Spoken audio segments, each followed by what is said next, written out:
everyone, welcome back to our medical ethics class. So in this lecture, we'll talk about the specific papers we've read. So the first paper I want to cover is Judith Jarvis Thompson's paper, so a defense of abortion. So Judith Jarvis Thompson's paper is one of the most famous and controversial essays in bioethics. So what makes it so powerful is that Thompson grants her opponent's central claim that a fetus is a person from the moment of conception, and still argues that abortion can be morally permissible. So let's walk through her argument. So first question Thompson tried to answer was that, what if the fetus is a person? Thompson says, okay, let's assume, for the sake of argument, that the fetus is a person with a right to life. Even if this is true, it does not automatically follow that abortion is morally wrong. Why not? Because having a right to life doesn't mean having a right to use someone else's body to stay alive. So Thompson uses the violinist analogy. So that was her famous example. So imagine this: you wake up one morning and find yourself connected to an unconscious violinist. So this violinist is dying of a kidney disease, and only your body can keep him alive. You've been plugged into him without your consent, and the doctor says, sorry, but if you unplug, he dies. The good news, you only have to stay like this for 9 months. Thompson's question, are you morally required to stay connected? Would it be wrong to unplug yourself? And she says, no, it might be kind or generous to stay connected and save that man's life, but it's not morally required. You never consented. You don't have a duty to do that. The violinist has no right to use your body. And Thompson tries to apply this to abortion. So now we imagine a pregnant woman, especially in the case of rape, has not given the fetus the right to use her body. Even if the fetus is a person, the woman is not morally required to sustain its life with her own body. When the pregnancy threatens the mother's life, so Thompson calls the idea that abortion is wrong even to save the mother's life the extreme view. She challenges this by arguing that both the fetus and the mother have a right to life, but the mother also has a right to her body. So if continuing the pregnancy will kill her, she has the right to defend her own life, even if it results in the death of the fetus. Thompson also uses another vivid image. So imagine we are being trapped in a tiny house with a rapidly growing child. If you don't act, the child will crush you. Thompson says you have a right to defend yourself, even if the child is innocent. One may also ask, what does it really mean to have a right to life? We've used that phrase for a few times now. What does that actually mean? So Thompson makes a key distinction here. So she argues that a right to life is not a right to be given everything you need to stay alive. So it's not a right to use someone else's body unless they consent. So she gives a funny example here. So if what I need to survive is the touch of Henry Fonda's cool hand on my fevered brow, it would be nice of him to do it, but I don't have a right to do it. Basically give someone else rights to your body. She gives an example of people seeds drifting into your house despite you installing protective screens. If a seed takes root despite your precautions, are you obligated to let it grow in your carpet? Thompson also makes another crucial distinction. So she argues that a good Samaritan goes above and beyond to help others, but a minimally decent Samaritan helps when it doesn't cost much. So she points out that no one is legally required to be even a minimally decent Samaritan, except pregnant women. Most abortion laws, she argues, expect women to make huge sacrifices for someone who may not even have a right to demand it. So, to conclude, Thompson's main point is this. So even if the fetus is a person with a right to life, that doesn't mean abortion is always wrong. So the right to life doesn't include the right to use someone else's body. Sometimes abortion is not unjust killing, especially in cases of rape, risk to the mother's life, or failed contraception. While some abortions may be morally wrong, like very late-term abortions for trivial reasons, not all abortions are. So that was Hamsa's paper. Then let's move on to Marcus' paper on why abortion is immoral. So, firstly, the central claim of the paper, abortion is prima facie seriously morally wrong because it deprives the fetus of a future like ours, so a future of experiences, projects, and enjoyments. So I'll also try to clarify the terms in this paper. So, and for this conclusion, so prima facie wrong just means that wrong unless outweighed by strong moral justification. Future like ours just means that the valuable future a person would live through if not killed. And the structure of the argument of Marcus roughly goes like this. So 1, killing is wrong because it deprives the victim of a valuable future. And 2, a fetus has a valuable future like an infant or adult does. Therefore, abortion deprives the fetus of that future. So abortion is prima facie seriously wrong. Well, that contrasts with standard positions law. So, some of the standard positions at least. So let's talk about how it contrasts with the 3 views we've covered. So firstly, pro-choice view. So Marcus would not agree with the pro-choice view. So Marcus thinks that personhood debates lead to deadlock. So who counts as a person? But we can never answer decisively the question who should count as a person, who should not. So we will always have philosophical debates over that, and there is never an answer to that. Marcus tries to avoid personhood by focusing on what killing does to the victim, so the loss of future. So he tries not to kind of get too limited by the question of personhood. So Marcus' theory explains why killing infants and young children is wrong, even if they are not full persons yet. So you don't have to answer the personhood question in this way. So there is an analogy here. So killing an alien with a rich mental life and future is wrong, even if it's not human. Killing some animals may also be wrong for similar reasons. So this suggests morality depends on the future laws, so not on species membership or rationality. So he just thinks about what will be the future that's lost or destroyed by the killing act. So there might be some tension with other rival theories as well. So first, like desire account, which argues that killing is wrong because it frustrates a strong desire to live. So Marcus replies that some people, for instance, if they are suicidal or unconscious, they have no desire to live, but it's still wrong to kill them. There is also the discontinuation account, which argues that killing is wrong because it cuts off current experiences or projects.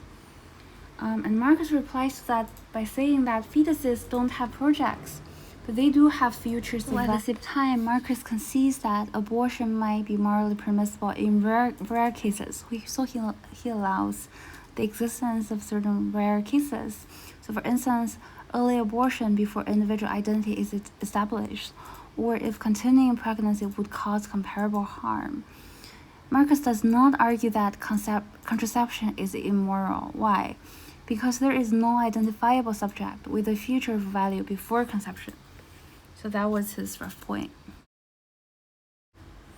Then let's move on to the next paper. So the main claim is that personhood and the right to life begins at conception. So why? At conception, the embryo receives the full human genetic code that determines its individual characteristics. It's biologically and morally continuous with the person it will become. So the famous code or important code would be a being with a human genetic code is man or human. So the key point here is that the author is not relying on religious dogma or subjective feelings. So he uses biology, probability, and moral logic to argue his case.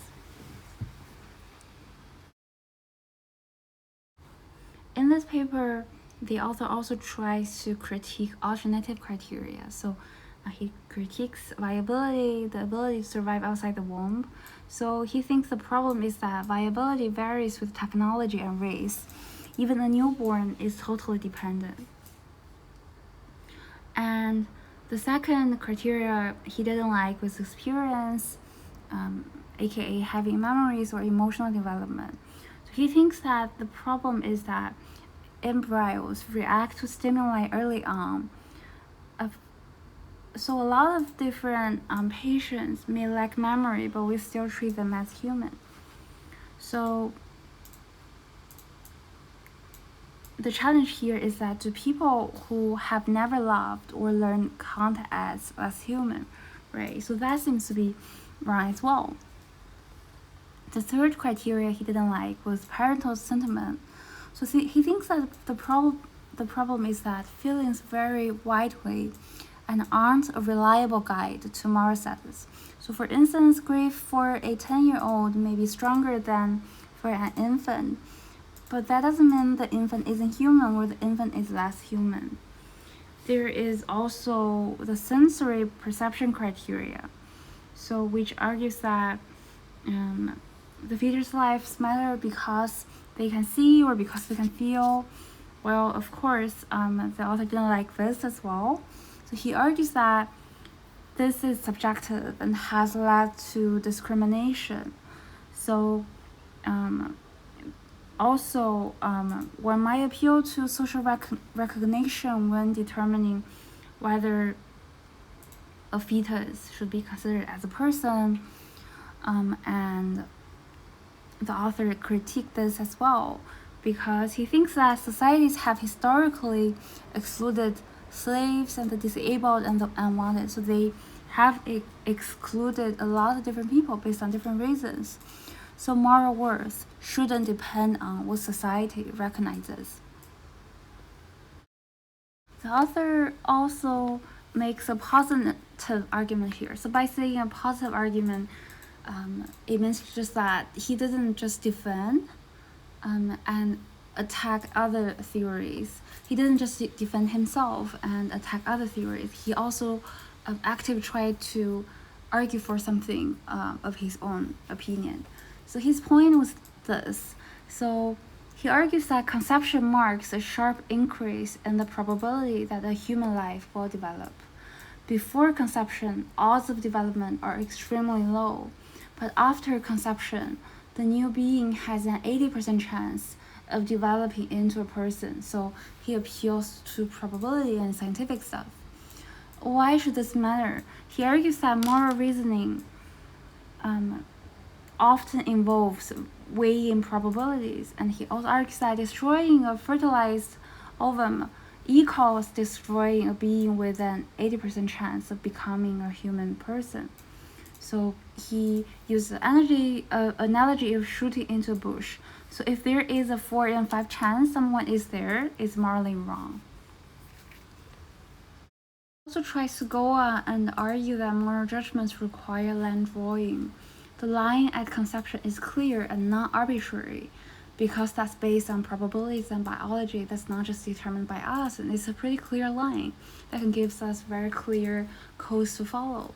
He also argues that Catholic moral tradition used distinctions between direct and indirect actions.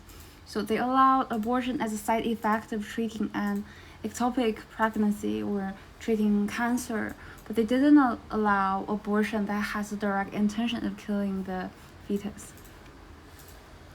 And in different more frames, such as Christian frames or humanist frames, there have been conclusions such as the fetus is your neighbor and the commandment to love others as yourself. And there is also, for humanists, they argue that do not injure your fellow man without reason. So the author's conclusion was that abortion is only morally acceptable in cases of self-defense, for instance, to save the mother's life. In all other cases, abortion violates the principle of equality and respect for human life. So that was his point. That was his paper. And then let's also talk about Waring and English's paper. So Waring distinguishes between genetic humanity, so having human DNA, and moral humanity, so that is being a person with rights. So she argues that being genetically human does not automatically confer moral personhood. Waring proposes his own criteria for personhood: consciousness, reasoning, self-motivated activity, communication, and self-awareness. Well, of course, fetuses lack these criteria, so they are not considered as persons and do not have full moral rights. Waring also argues that although there is this concept of potential personhood, potential personhood does not outweigh or should not override the rights of actual persons. Just as we are not obligated to sacrifice our lives for potential people, pregnant individuals should not be required to do so for fetuses. And since fetuses are not a person's, abortion is morally permissible at any pregnancy. So this view challenges the idea that fetuses have moral rights since conception. English, at the same time, argues that personhood is actually a pretty complex idea. So she critiques that the notion of a clear-cut definition of personhood is problematic. She argues that personhood is a cluster concept with multiple facets, making it difficult to draw a definite line. So it should be a concept that has a collection of dimensions underlying it. English also tries to reconsider or reframe or re-narrate abortion as a form of self-defense, especially when pregnancy poses a threat to the women's health or well-being. So this approach or perspective or framing allows for the possibility that the fetus could be a person, yet abortion could still be morally justifiable. So even if we granted that fetuses are persons, we still might find a way under this approach to justify abortion. There is also moral considerations for near persons. Even if a fetus is not a person, it may still deserve a moral consideration due to its resemblance to person. English argues that there is an importance of maintaining coherent moral attitudes and respecting beings that are close to personhood. Otherwise, we might end up in very weird positions that we don't actually respect beings that are very close to personhood, but all of a sudden we jump to respect for persons. The clear-cut line and the kind of clear-cut change of attitude doesn't seem to make it good for us. English also suggests that the morality of abortion may vary depending on the stage of pregnancy. So like we've covered in the first lecture, early abortions are more morally permissible, while later abortions are less justifiable, and legally this could imply a need for nuanced regulations that reflect those kind of ideas. We might also compare and contrast between Waring and English's ideas. I'll not go into details here, but that was their paper. So I think at this point we've sketched the context of the debate of abortion. We've talked about specific papers, and we've also talked about how these debates might respond to each other or how they might challenge each other. We've talked about different standard views and how these different arguments and these different issues are linked to the major ethical theories. So that's all for abortions and for this week's lecture. See you in the next week's lecture.